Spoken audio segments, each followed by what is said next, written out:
There is a specific frequency range in old analog television signals, where the transmitted images no longer originate from humans, but from the collective memory of places that never existed. I first heard it 3 months ago, in the dusty basement in the outskirts of Leipzig, in a shop so old that the signs outside had almost merged with the facade. There were no modern reflections, no smooth screens, only tube televisions, heavy, clunky crates from the 80s, 70s, perhaps even the 60s. The owner was a man whose skin was as dry as parchment. He sold me nothing, but he let me stay inside. He said he only wanted to know if I could hear the noise. I stood before one of these devices, a large, gray box with a glass screen that curved slightly inward. It hummed, a deep, almost inaudible drone that I felt more in my teeth than in my ears. If I kept perfectly still, the air in the small shop seemed to thicken, heavier. The television was tuned to a channel where nothing was playing, no program, no commercials. Just the typical gray-white noise, the snow, but it was different from the noise you still sometimes see on old broadcasts today. It was organic. It didn't just flicker, it pulsed. I stared into it. My face was a dark silhouette in the glass, and then it began. It wasn't an image in the conventional sense.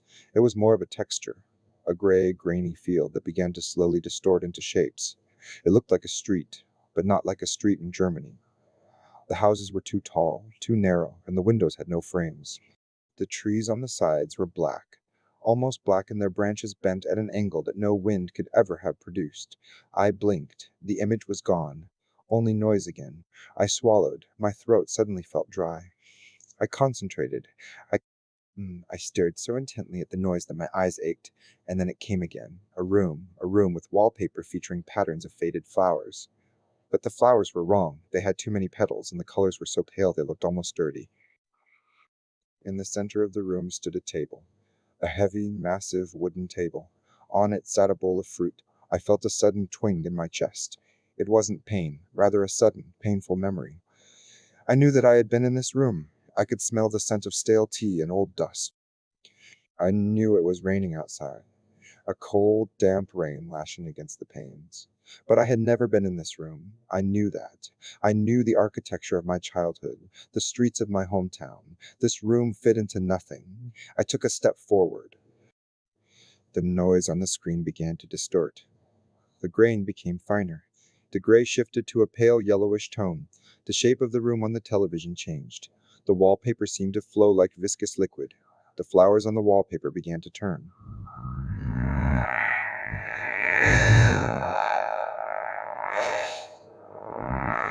Almost imperceptibly. And there was the person at the table. They sat with their back to me. They wore a dress made of a fabric that gleamed metallically in the television light. They didn't move. They just sat there. I wanted to leave. My body wanted to leave, but my feet felt heavy, as if they were rooted to the floor. My heart beat so loudly in my ears that I thought the whole shop could hear it.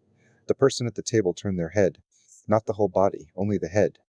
It was a jerky, unnatural sound, like the cracking of dry wood. They had no face, or at least not one I could call a face.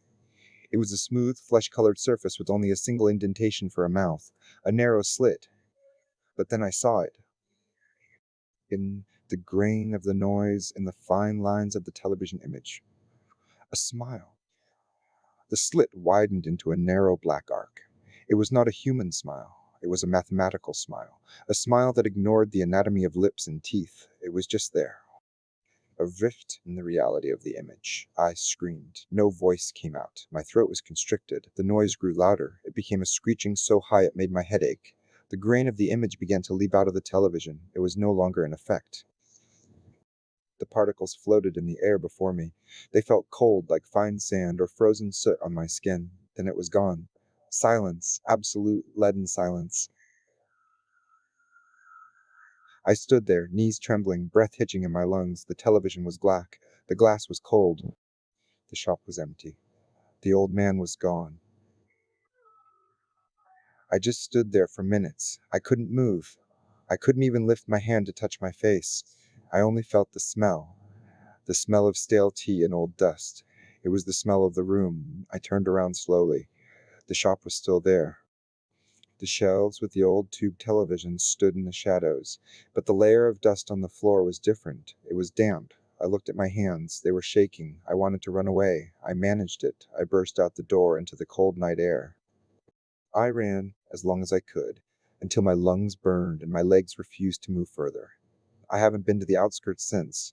I have locked the door to my house. I have drawn the curtains. But sometimes, when it is very quiet outside, when the night is particularly dark, I hear it again. It is not a noise from outside. It comes from the wall. A deep, almost inaudible hum, like a transformer on the verge of a short circuit. And then, when I lean very closely against the wall and close my eyes, I see it. It is not an image on a screen. It is a texture on the wallpaper, a wallpaper I never bought, and I smell the scent, the tea, the dust. And then, very quietly, almost as if the wall itself were breathing, I hear a crack, like dry wood breaking. And I know that out there, on the other side of the plaster, something is sitting. It doesn't move. It is only waiting for me to look exactly the right way again.